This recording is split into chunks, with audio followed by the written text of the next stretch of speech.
Good afternoon, students. Today we are discussing about modeling, geometric modeling. There are three types of modeling. First, wireframe modeling, surface modeling, and solid modeling. அந்த மூணையும் நம்ம இப்போ discuss பண்ணலாம். Wireframe modeling அப்படின்னா modeling the curves of the part. That means the skeleton chassis மட்டும் இருக்கு. அதைத்தான் நம்ம wireframe model அப்படிங்கிறோம். இதே surface model அப்படின்னா model the surface of part but without knowledge of material. அதாவது உங்களுக்கு சர்ஃபேஸ் மட்டும் இருக்குது, உள்ளே வந்து ஹாலோ ஷேப்பில் இருக்குது. சாலிட் மாடலிங் அப்படின்னா full solid representation. For example யாராவது சாலிட் மாடலுக்கு என்ன எக்ஸாம்பிள் எனிதிங் ஃப்ரூட்ஸில் ஏதாவது சொல்லணும்னா ஆப்பிள் சொல்லலாம், பிரிக்கு, செங்கல் அந்த மாதிரி சொல்லலாம். இதெல்லாமே சாலிட் மாடலிங். உள்ளே எதுவுமே ஃபுல்லாக ஆக்குப்பையாக இருந்ததுன்னா அது பேர் சாலிட் சொல்லலாம். உள்ள ஹாலோவாக இருந்ததுன்னா அது சர்ஃபேஸ் மாடலிங். ஜஸ்ட் லைன் மட்டும் அவுட்டர் லைன் மட்டும் இருந்ததுன்னா அது ஒயர்ஃப்ரேம் மாடலிங் அப்படின்னு வச்சுக்கலாம். இப்போ ஒயர்ஃப்ரேம் சர்ஃபேஸ் சாலிட் மாடல் அதனுடைய பேராமீட்டர்ஸை பேஸ் பண்ணி எப்படி டிஃப்ரென்ஷியேட் பண்ணுறது அப்படின்னு பார்த்தா computer memory space requirement. Memory space வந்து ஒயர்ஃப்ரேமுக்கு லெஸ்ஸாக தான் தேவைப்படுது. ஆப்வியஸாக ஏன்னா உங்களுக்கே தெரியும் ஜஸ்ட் அவுட்லைன் மட்டும் இருக்குது. இதே சர்ஃபேஸ் மாடல்னால் மாடரேட் இன்பிட்வீன் இதுக்கு எல்லாம் இருக்கே இல்லை, ஏன்னா ஜஸ்ட்டு சர்ஃபேஸ் மட்டும் இருக்கிறங்காட்டிக்கு ஒரு மீடியமாக தேவைப்படுது. இதே சாலிட் மாடல்னு எடுத்தால் லார்ஜ் அதனுடைய மெமரி ரெக்யர்மெண்ட் கண்டிப்பாக அதிகமாக வேணும். காரணம் உள்ளே எல்லாமே ஃபுல்ஃபில் ஆகிருக்கு, எம்டியே எதுவும் கிடையாது.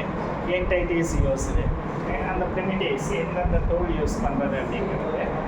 ஒயர் ஃப்ரேம் அப்படின்னு எடுத்துட்டால் இந்த மாதிரி ஏதாவது சொல்ல ஒரு 4 ஊர் சொல்லி என்னென்னு ஒயர் ஃப்ரேம் மாடல் அப்படின்னா லைனு, சர்க்கிளு, பாயிண்ட்ஸ், இந்த மாதிரி ellipse, synthetic curve, Bezier, base line curve, இந்த மாதிரி இதெல்லாமே என்டைட்டிஸ் ஒயர் ஃப்ரேமில் யூஸ் பண்ணுவாங்க. இதே சர்ஃபேஸ் மாடல் அப்படின்னா இந்த ரிவால்வ்டு, ரூல்டு, டேப்லெட்டு இந்த மாதிரி என்டைட்டிஸ் யூஸ் பண்ணுவாங்க. சாலிட் மாடல் அப்படின்னு எடுத்துட்டால் சாலிட் ப்ரிமிட்டிவ்ஸ் நமக்கே தெரியும், கோனு, கியூபு, வெஜ்ஜு, ஸ்பியரு அந்த மாதிரி ஜஸ்ட் கிளிக் பண்ணி பேசோம்னா 3D சாலிட் மாடல் கிடைக்கும். அதுதான் ப்ரிமிட்டிவ்ஸுங்கிறாங்க. இன்புட் டேட்டா இருக்கு, இதுக்கு கொஞ்சம் அதிகமான டேட்டாஸ் தேவைப்படுது. எப்படின்னு கேட்டால் நம்ம அதை ஈஸியாக ஐடென்டிஃபை பண்ணுறதுக்காக 4 கார்னர் நிறைய டேட்டாஸ் இருந்தால் ஒரு அளவுக்கு நம்மளுக்கு மாடல் கிடைக்கும்.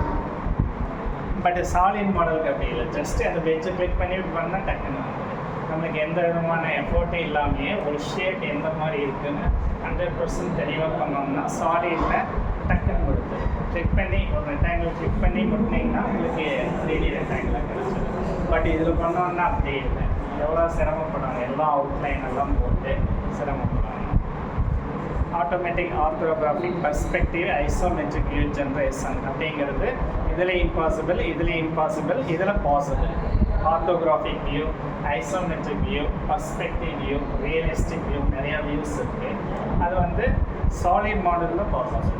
ஒன்று இப்படி இருந்தால் எப்படி இருக்குன்னு, இப்படி இருந்தால் எப்படி இருக்குன்னு, கிட்ட பார்க்கும்போதே எப்படி இருக்கும் அப்படின்னு டிஃபரன்ஷியேட் பண்ணலாம். ஏன்னா அது ஒரு சாலிட் ஆப்ஜெக்ட்.